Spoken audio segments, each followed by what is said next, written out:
Did you see it? There, I'm sorry. I apologized sincerely to her.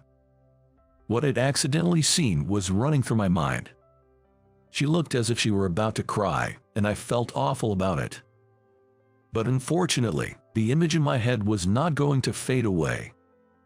What I had seen of her had a significant impact on me. My name is Taylor Mason. After graduating from university, I joined the workforce like any other newbie. There was still a lot for me to learn at work, and to top it off, my boss was a hardcore jock. I was often scolded for repeating the same mistakes every day. "Hey, Mason, you've made another data entry error. How many times is this now?" "I'm sorry. I was the worst performing member among my peers. I had always been bad at managing multiple tasks, which led to me making more mistakes when there's a lot to do. I was constantly getting yelled at work, and I couldn't help but sigh, wondering how things came to this. In university, all I had to do was understand the lecture content, so my grades were good. I thought I'd be able to manage in the real world too, but I was wrong. In reality, I was just a bottom-tier employee who kept making mistakes, and I was starting to despise myself.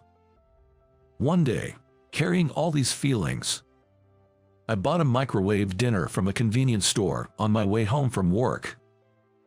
I simply didn't have the energy to cook for myself. I usually got home late at night. And since I lived in a small apartment, there was rarely anyone around. As usual, I opened my apartment door, and that's when it happened. Meow. A cat came up to me. The fur was too clean for a stray, and the cat seemed used to people. This apartment allows pets, so it might belong to someone, but where did it come from? As I was wondering about this, the cat sauntered into my apartment through the open door. "Hey, you can't just go in. Fluffy, has Fluffy come back?" Hearing the cat's meow, my neighbor burst out of her door. I turned to look. She was a woman, probably in her early 20s, and she had rushed out in a worn-out sports bra. I was speechless. She had come out in such a hurry that she was barefoot, and she was showing so much skin that I panicked for a moment, thinking she was naked. When she saw that her cat had entered my apartment, she said, "I'm sorry, that's my cat." Oh, here, she realized that she was only in her underwear and turned her face bright red. "I'm sorry, that's my cat. I'll get him out right away." With that, she rushed back into her apartment, returning in about 30 seconds. She was clearly just wearing a hoodie over her sports bra. I didn't want the cat to get hurt inside my apartment, but I was also hesitant to invite a woman into my place at night. So, I said, "I'll try to catch the cat. Just wait here," and attempted to catch the cat. But I couldn't. Was it always hard to catch a cat? Left with no other choice, I had to ask the woman to come inside and catch the cat herself. The cat didn't resist when the woman tried to catch it. It just went with the flow. "I'm sorry for the trouble. I'll make it up to you another day." Saying that, the woman left as it was getting late. Well, she was dressed quite oddly. The next Saturday, the woman came to visit, bringing some sweets with her. I led her into the room to check if the cat hadn't broken anything, and we sat down for a cup of tea. Honestly, since I had led her in my room yesterday, I didn't resist much. Her name is Julia Roberts. She seemed to be a college student, and from the big shoulder bag she brought, it seemed she probably planned to study somewhere after this. She owned a cat named Fluffy. Actually, yesterday Fluffy went out onto the balcony, and I heard him crying at night, so I rushed out in such a strange outfit. Julia was blushing as she explained. "Oh, Fluffy scratched me up pretty bad. It's even more embarrassing to be seen like this. Cats can be quite a handful, huh? I heard cats scratch everything around them when they need to sharpen their claws. So, their clothes got scratched occasionally, but it costed a lot to buy new ones each time, so they wore them when they're not meeting anyone. I'm really sorry for the trouble. Don't worry about it. Just take good care of your cat." Julia thanked me again and got up to leave. But at that moment, her shoulder bag fell over and all the documents inside spilled out. "Are you okay?" As I scrambled to gather the papers, she exclaimed, "No, no." She quickly snatched the papers away from me. But I had seen it. The documents were notices of re-examinations from her university. And there were so many of them. The number of re-examinations was so large, it made me worry about her credit completion. "Did you see it?" "Yes, I'm sorry." I apologized sincerely. And that Julia blushed deeper than when she had been seen in her underwear, her face on the verge of tears. Everyone says it. They say college is a piece of cake if you attend lectures, but it's impossible for me. I'm not smart. Wah.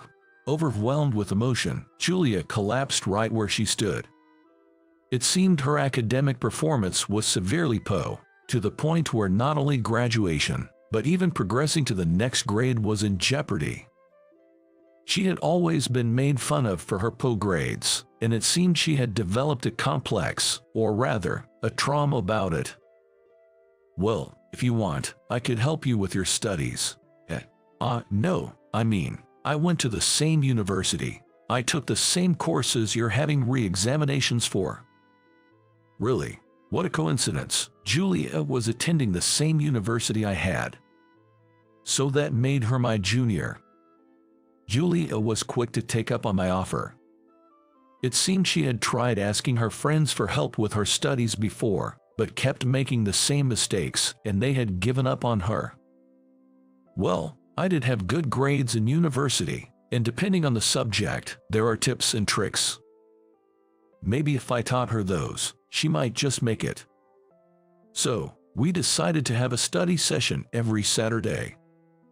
Well, after seeing the sheer amount of re-exams she was facing, I was quite worried and couldn't get it off my mind. I finished work and bought dinner on the way home, so I got home a bit late. So, I had planned to make our break on Saturday, but it turned out that Julia had an imagination that far exceeded my expectations. She was constantly coming up with answers that I had no idea how she arrived at. Honestly, our weekly study sessions were not enough. So, I decided to add additional study sessions on Tuesdays and Thursdays at Julia's house. This was also because Julia suggested, "Let me cook dinner as a thank you for the study sessions." Teaching someone is also a way of studying for yourself, so I made an effort to explain the problems that Julia seemed to have difficulty with in a way that was easy to understand. Julia seemed to be studying hard in her own way and gradually improved her grades. As for me, I started to take more notice of my surroundings and my minor mistakes decreased. The number of days I could get through without being shouted at increased, and there were fewer hard times at work. And then, 6 months later, I did it. I don't have any resits anymore. Finally, Julia was freed from the hell of resits. Julia was able to understand the lectures after 6 months of study, and she no longer needed my help. It felt a little lonely, but I should be genuinely happy for her growth. Well done, you worked really hard. If you don't understand something, tell me, okay? Yes, thank you. The study meetings ended with that, but the habit of meeting for half a year didn't just disappear. So, I had the chance to eat Julia's dinners occasionally, and I also invited her for meals. We also talked about things like what kind of company to work for and other life advice. A few months passed like this, and Julia was able to move up a grade. I was thinking of giving her a present to celebrate her advancement. Just as I was thinking about this while heading to work, there was something on my desk. It was a document, but not just any document. Personnel change, and I'm the assistant to the president. I was dumbfounded by the document informing me of an unexpected personnel change. Suddenly, my boss patted my shoulder and I jumped. The president is calling for you. Follow me." With that, my heart was about to jump out of my chest. What did I do? I desperately tried to remember, but I couldn't think of anything. I made my way to the president's office with a stiff body. There were guests in the president's office besides the president. It seemed that I had been called to the president's office because these guests wanted to see me. "Sorry for calling you all of a sudden. These are the owners of Roberts Inc., our business partners." Introduced by the president, I bowed my head. Wait, Roberts? That's the same surname as Julia. What a coincidence. As I sat on the sofa as directed, the Roberts couple smiled at me. "Nice to meet you. We are from Roberts Inc. No, let's leave the title aside. We came here as parents to thank you and ask you a favor," the president of Roberts said to me. I was completely lost for words and just stared blankly. "Actually, the Julia you've been tutoring is our daughter. We heard that she was able to move up a grade thanks to your help. Thank you so much." No, it was all thanks to Julia's efforts that she was able to move up a grade. So, it turned out that Julia was the president's daughter. I had no idea. I was just surprised. According to Mr. Pumpson, the CEO, Julia had her pride and wanted to fend for herself without depending on her parents. It seemed that she started living on her own because of this.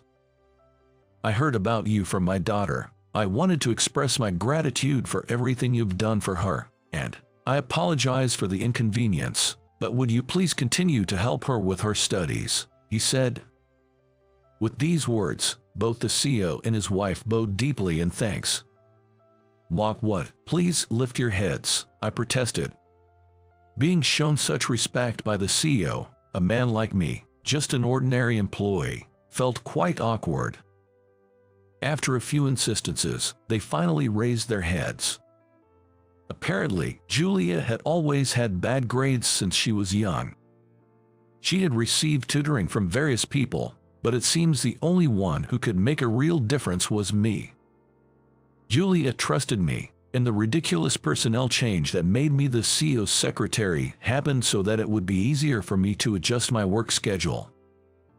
Our CEO was quite capable, so he didn't need an assistant. His permission allowed me to go to Julia's place at any time. In other words, I don't have any right to refuse. But why did the CEO go to such lengths? Was it simply because he valued this business relationship that much? Actually, we've been friends since we were kids. You know, the so-called best buddies. I've known Julia since she was a little girl, and I've been as troubled as anyone else by her academic performance," he revealed. Because I seemed puzzled, the CEO was kind enough to explain our relationship. Apparently, when Julia was in high school, the CEO used to supervise her studies. She managed to pass her college entrance exams, but it seems she ended up in a sort of remedial hell. Of course, my salary remained the same even though my department had changed, so it's a win-win situation for me, or so it should be. However, this lack of a right to refuse showed me the frightening power that adults with authority hold. And so, it was decided that I would be taking care of Julia, approved by both her parents and the company. Julia's academic performance has improved slightly, but I can't let my guard down. She seemed to have received a failing grade in a new course she started right after advancing to the next grade. "Your assistance again would be much appreciated." "Likewise," I responded. Julia looked a bit embarrassed, but I felt rather glad to have this connection with her. In this way, I supported Julia and was sometimes supported by her, and before I knew it, Julia is now my wife. You never know what life has in store for you. Who would have thought that the college girl I saw in her underwear the first time we met would become my wife? But it seems Julia is still hung up on the mountain of remedial notices, more so than the fact that I saw her in her underwear, playfully telling me to take responsibility for that time as she asks me to help her study. though the studying she was referring to now was not academic learning, but rather business manners and other basic knowledge for working adults. The CEO was also delighted. Who would have thought that Julia would grow so much? He's an amazing person who single-handedly started the company and continues to grow it. The level of the Harpo performance that even such a CEO struggled with. I still don't know about Julia's past grades, but it seems it's better not to know about it. That's how I'm happily living my life now. But when I really think about it, the catalyst for me discovering Julia's retake notices was when Fluffy wandered into my room. In that sense, I should really be thankful to Fluffy for dropping by my room. Meow. The Cupid of our love spent another day curled up under the sunshine. Man, that was a close call. On the night my wife told me she wanted a divorce. By tomorrow, we won't be husband and wife anymore. Thinking about that, I can't help but feel regretful. My name is Robert Johnson, 50 years old. I've lived for half a century, but right now, I'm undoubtedly facing the biggest crisis in my life. Right in front of me, on the familiar living room table, there is a divorce paper. And all the blanks where my wife, Catherine, is supposed to fill out are already filled in. She sprung the news of the divorce on me one morning, after we've shared 23 years of life together. At first, I thought I must be dreaming or still half asleep. What is this? Some kind of joke? Do I look like I'm joking? But Catherine had a serious look on her face. Catherine meant it. The moment I realized that, I panicked. Because I couldn't for the life of me understand why she'd want a divorce. Of course, I love Catherine and I haven't cheated on her. It doesn't seem like she's found someone else, either. Catherine, crying softly, started to explain the situation to me.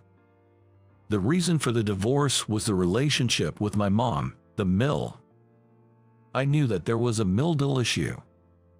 My mom had always had a grudge against Catherine because she only had a high school diploma. Listen, you should go to college. High school grads can't get good jobs and they lack common sense. You'll only end up suffering if you're with them. This has been my mom's mantra for as long as I can remember. My mom raised me as a single mother and even put me through college. My high school grad dad left us for another woman and debt. That's why she hates high school grads. Of course, there's some truth to that. But there are people with no common sense in the world, whether they are college or high school graduates. In Catherine's case, she lost her parents early on and had to start working right after high school to support herself. She's very responsible, and I've never found her to be unreasonable. I managed to convince my mom to agree to our marriage, and I've stepped in a few times to mediate their disputes, but it seems she's been bad-mouthing Catherine behind my back. But Catherine has been enduring all this. As I've said before, I was raised by a single parent, and the only relative Catherine could rely on was my mom. So, now that our daughter Lily is 23 years old and getting married this year, she's brought up the subject of divorce. Your mother will be attending the wedding, right? You know, your mother told me if you come, it'll be a hassle for Lily.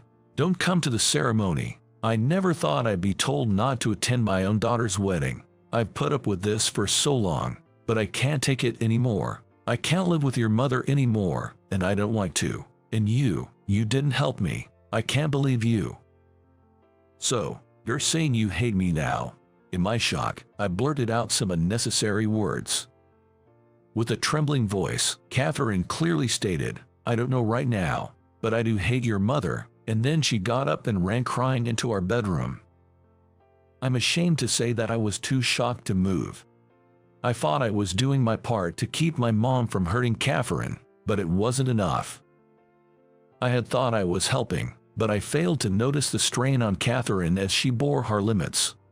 My mind was a complete mess. I couldn't understand anything. The only thing I could comprehend was that Catherine was determined. I wonder how much time has passed. Finally regaining some composure, I dialed up my mother. It was to verify the facts. But blurting out, "You've been harassing my wife, haven't you? It's so wrong to be harsh on Catherine," would just cause a quarrel. To keep the conversation calm, I started with casual chit-chat and tried to subtly probe her thoughts on Catherine. However, all she said was, "Catherine seems a bit out of touch. I wish she'd pull herself together," without making further comments about Catherine. Whether she was skillfully hiding something or just oblivious, I couldn't figure it out over the phone. What should I do? I was racking my brain, looking at the divorce papers. "Dad, are you okay?" It was Lily who approached me. I tried to quickly hide the divorce papers, but she said, "So Mom has finally made up her mind, huh?" It seemed like she had already figured out what was happening. "Finally, did you know that Catherine wanted a divorce?" She didn't tell me directly, but I knew she'd been enduring a lot. Apparently, Lily had been recording my mother's harassment on her phone. She seemed willing to let me hear it, raising the volume to the max. "Catherine, haven't you cleaned again? You're a stay-at-home mom. You should do it every day. Seriously, you're hopeless." It seemed like this was what my mother had suddenly said to Catherine when she visited. "I'm sorry, Lily has a fever, so I thought it'd be better to keep the noise down." Lily has a fever. That's what happens when you live in a dirty environment. This just shows the importance of daily cleaning. Listening to this, I felt genuinely disgusted. While what she said was not wrong, there was an irritating, nagging, and unpleasant feel to it. Another recording started with my mother yelling at Catherine as she was preparing dinner. "What's with this bland food? Are you serving such awful meals to Johnson and Lily? Well, isn't it better to have less salt? It's healthier." Lily, indeed, too much salt is bad, but too little is just as harmful. This can wreck your health. I recall my mother visiting every 3 to 4 days. I can't believe Catherine had to put up with such constant nagging at least twice a week. As I stood there in shock, Lily sighed and said, "Mom has been enduring this all along. She loves you, Dad, and she knew how much you valued Grandma. But I'm sorry, I really hate Grandma. I don't want her at my wedding." Well, that makes sense. Even I would want to avoid someone as nagging as this in my workplace. But, while you can avoid or quit your job to escape such a situation, you can't do the same with your in-laws. I permitted my mother to frequently visit as I thought she was happy about her first grandchild and could be of help to Catherine. However, if such conversations occurred repeatedly, I can understand why Catherine would want to leave. There were several instances of overstepping that I reprimanded my mother for, and I thought she had improved. But the truth was, I couldn't protect the person I loved. I felt extremely regretful and sad. If making Catherine unhappy is inevitable, maybe it's better if we part ways, I muttered under my breath, and at this, Lily's expression hardened. "What did you promise God, Dad?" At her words, I tilted my head in confusion, only to see Lily's expression grow even more stern. "I might be a woman, but I want to support my future husband forever. He promised to protect me for the rest of his life. He even told you the same thing when he met you, didn't he? Aren't you supposed to protect Mom? Mom is also at fault here. You don't understand unless things are spelled out for you. Communication is so important, really. Right now, Mom has no allies, Dad. Think about it." Lily said this calmly, then left the room. Her retreating figure overlapped with that of Catherine. When I decided to marry Catherine, I resolved to protect her at all costs. But now, Catherine is trying to distance herself from me. She's crumbling, trying to isolate herself. I stood up and took out the wedding ring that had been tucked away in the back of the dresser. We had kept it safe so as not to lose it during our busy work and parenting lives. It was worth 3 months of my salary at the time. Even though we hadn't worn it in a long time, The two rings retained their original shine and were still as beautiful as ever. The image of Catherine walking down the aisle with this ring on, I could never forget.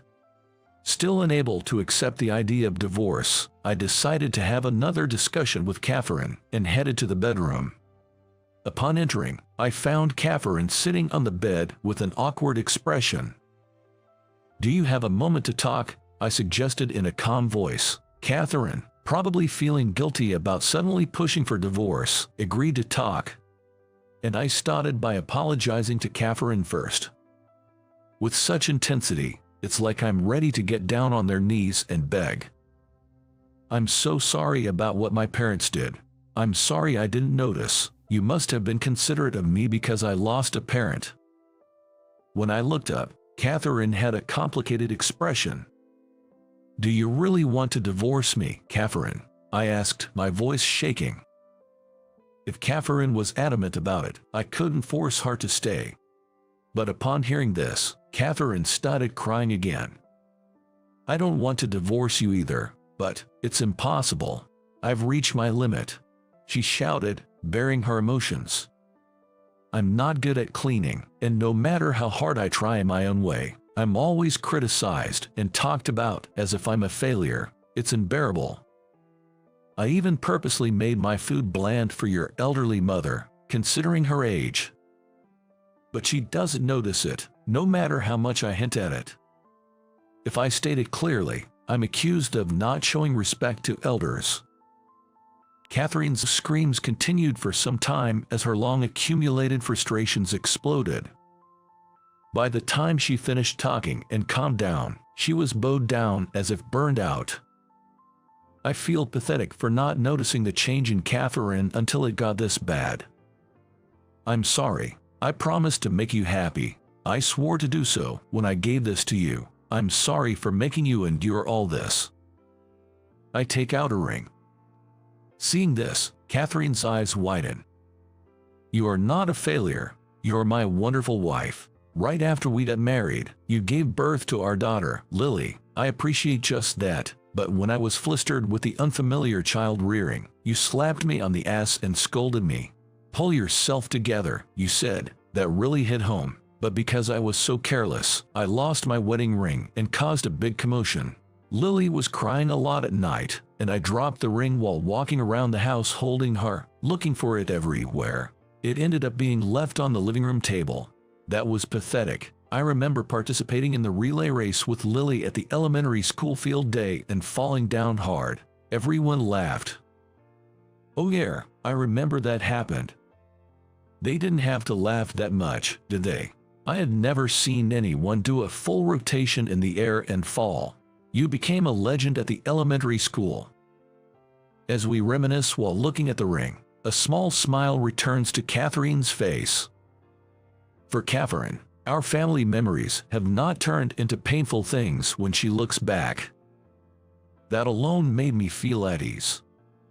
Right now, in Catherine's heart, the desire to be away from me is stronger than those memories. I was stupid not to notice that she was pushed so far. I handed Catherine a divorce paper. "I know it's presumptuous, but I swore to God to protect you. Please, can you give me another chance? If it doesn't turn out to be the best outcome for you, you can submit this at any time." My name and signature are already on the divorce paper. If this is submitted, Catherine and I will become strangers. But if you could give me another chance, would you accept this ring again? I knelt down and offered the ring to Catherine. This is the pose I took when I proposed to Catherine. It seemed like Catherine remembered that too. Silence followed for a while. The silence, which felt incredibly long to me, eventually ended. "I will trust you just this one more time, but this is really the last time." She held out her hand. It seemed like a reluctant response, as if she had lost a battle of wills with me. Whether it's out of mercy or pity, it doesn't matter. The fact remains that I've been given another chance. When I put the ring on Catherine's finger, it just barely fit. I couldn't help but laugh. It barely made it, and my eyes began to well up. That's right. We've been together for a long time, long enough to change the shape of our hands. I don't want it to end here.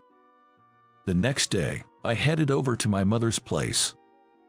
Mom, I'm gonna be honest with you. I heard everything you said to Catherine, all recorded. Lily said she doesn't want you at her wedding. And that, Mom looked truly shocked. I am indebted to her for raising me, but the ones I have sworn to protect for life are not my parents, but Catherine and Lily.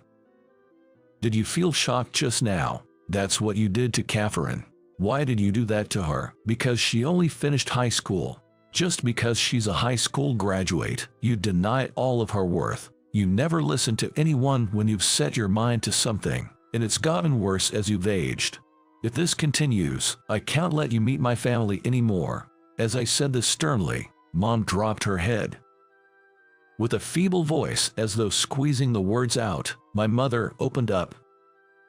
You might not believe me, but I was truly happy when Catherine came into our family, as if I had a daughter of my own. I wanted her to learn my way of doing things, which is why I think I was strict with her. She didn't know many things, and I thought she would embarrass herself as she was. I was hard on her, considering that she lost her parents and didn't have a chance to learn.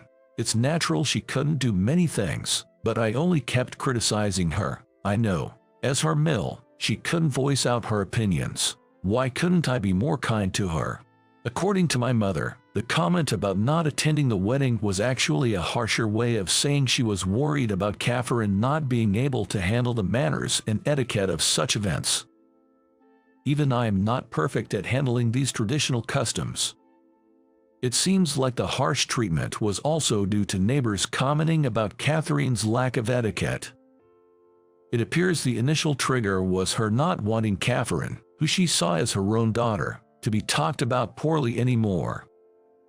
I thought that it's just like my perfectionist mother. But, regardless of my mother's intentions, the recorded conversations were not excusable. I'm really sorry. If my precious girl left me, my mother, with her hands covering her face, was visibly shaken. It was the first time I saw my always assertive mother like this. When I went back home, I told Catherine and Lily about the day's events. Both of them had complicated expressions, but we concluded that we would try to understand and get closer from now on. My mother, learning that she needs to refrain from saying too much and that observing is also important, started to pass any comments through me, and our relationship improved. The relationship was mended to the point where she could attend Lily's wedding. And today is Lily's wedding.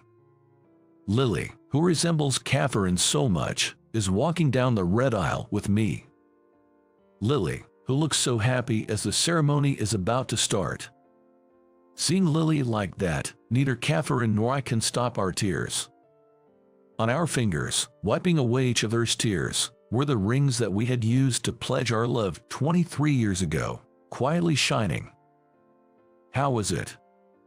Subscribing to the channel will be an encouragement for our work. See you again in the next video.